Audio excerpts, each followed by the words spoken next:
In this video, we're going to finish up our discussion and our introduction to complex numbers. In the previous video, we were talking about what do we do when we have a negative number underneath a radical. And before we dive into that, there's one thing we want to remember. When we're talking about real numbers, what do we do when we have something that looks like this? Well, we use the product rule for square roots of real numbers. If a and b are positive numbers, then these are both real numbers. And you can simplify this in a way by simply using one radical and put ab underneath it. So for example, radical 2 times radical 3 is radical 6. And maybe one more example. Radical 10 times radical 10 would be radical 10 times 10, which is radical 100, which is 10. But it will not work when you have negative numbers under the radicals, when you're talking about complex numbers. If it did work, we could say, we could put the negative 10 times negative 10 underneath. Negative 10 times negative 10 is 100. What is this equal to? Well, we just looked at it. That's 10, and that is not the correct answer. This is not equal to 10. And we'll see, actually we'll look at that same example, and we'll find out what it really is equal to. So here is important. When performing operations with square roots that have negative numbers underneath them, you start it by pulling out the negative sign and putting an I in front of it. Express those square roots in terms of I. Here we're multiplying by two radicals, radical negative 10, radical negative 10.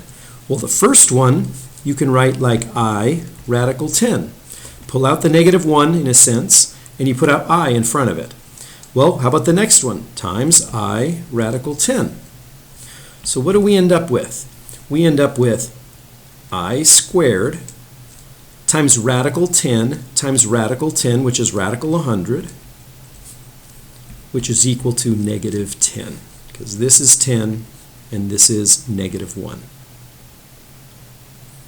Okay, so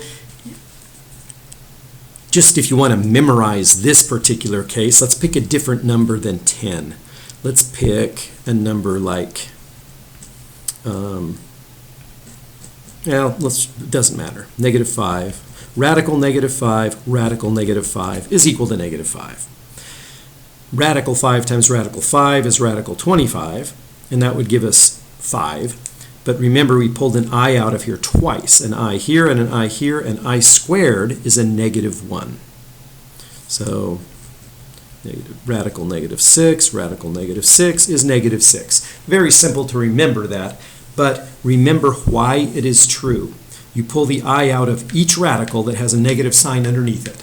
There's an I here and an I here. When you multiply that I times that I, you get a negative 1.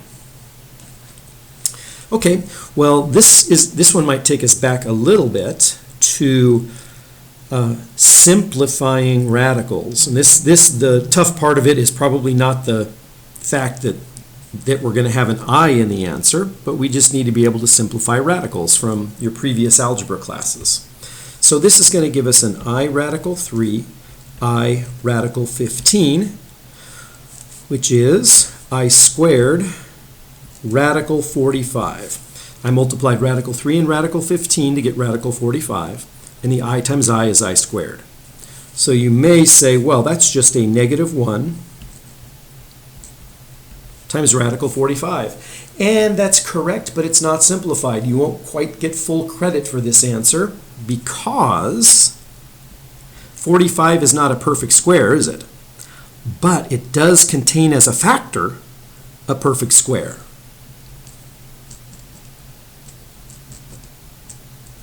Radical 45, the minus sign I just repeat there, but radical 45 is radical 9 times radical 5, and this here is just 3. So the correct simplified answer is this. Negative 3 times radical 5.